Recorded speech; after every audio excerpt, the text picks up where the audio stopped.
우리는 왜 자꾸 아플까요? 잘 먹고 운동도 해보려 하고 규칙적인 생활을 하려고 노력합니다. 그러나 기운이 없고 몸은 무거워지기도 합니다. 그 원인 혹시 호흡 때문일지도 모른다는 이야기를 들어보셨나요? 이 부분에 대해 자신의 몸으로 실험하며 호흡의 중요성을 연구한 사람이 있습니다. 호흡의 기술이라는 책의 저자 제임스 네스터입니다. 그를 통해 잘못된 호흡이 우리 몸에 미치는 영향에 대해 먼저 알아볼까요? Show me a list of the top diseases, and they're all related to it, even diabetes. Who would have thought that the onset of diabetes could be triggered by poor breathing habits at night? But that is exactly what researchers have found, because if you are choking on yourself all night, as so many people do,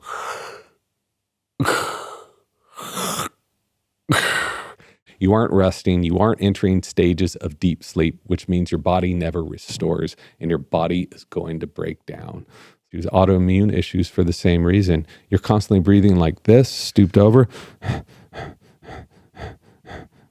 You're causing undue inflammation to your body. You're causing nervous system dysfunction. You're in that sympathetic state, which after a while will trigger a bunch of autoimmune issues. So many of these things, not exclusively are related to breath. They are exclusively related to diet, exercise, sleep, and breath. You can eat all the right foods. You can sleep 8 hours a night. You can exercise all you want. If you are not breathing right, you will always be sick.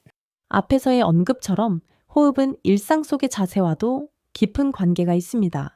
So what most people do, around 80% of the population, when you get to work, if you have an office at your home or if you actually go to work, you sit down like this, you hunch over your laptop or your keyboard, and this is how you are all day long. And you have a stress response that you don't realize you're having to all of the emails and all of the things you have to do. And you stop breathing. It's called email apnea. You stop breathing because that is a fear response. And then you breathe too much and you stop breathing again. And you do this all day long. And the same damage you can suffer from sleep apnea, you can suffer from email apnea, hypertension, stress, headaches, and more. And what's crazy is most people that do this have no idea why their hands are always cold, why their feet are cold, why they get headaches all the time, why they always seem out of gas throughout the day. So one thing that you can do is get your phone and put little timers. Maybe that timer is every hour, maybe it's every half an hour if you're really aggressive, just a little bell every 15 minutes.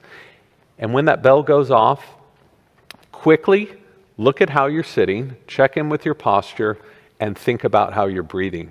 And most of the time, it took me months to figure this out, I'm breathing completely dysfunctionally throughout the day. And after you set that habit, then it's set and that's your unconscious way in which you're breathing, and you don't need the bells any longer. But we need those training wheels at the beginning. And it's possible. 그리고 호흡은 음식을 씹는 과정과도 중요하게 연결되어 있습니다. 현대사회가 가공식품을 먹기 시작하고 덜 씹게 되면서 인류는 과거에 비해 턱이 약해지고 얼굴 구조도 바뀌게 되었습니다. 이로 인해 호흡하는 통로도 좁아지게 되었습니다. So if you look at traditional diets, and it doesn't matter if they're dairy-based, if they're carnivore, if they're vegan, you're eating whole foods the whole time, which means most likely you are chewing hour or two a day. And as you are chewing, you, especially early on in life, you're developing the proper skeleton and musculature for your face. You develop a wider mouth. With a wider mouth, you have a wider airway. You breathe more easily.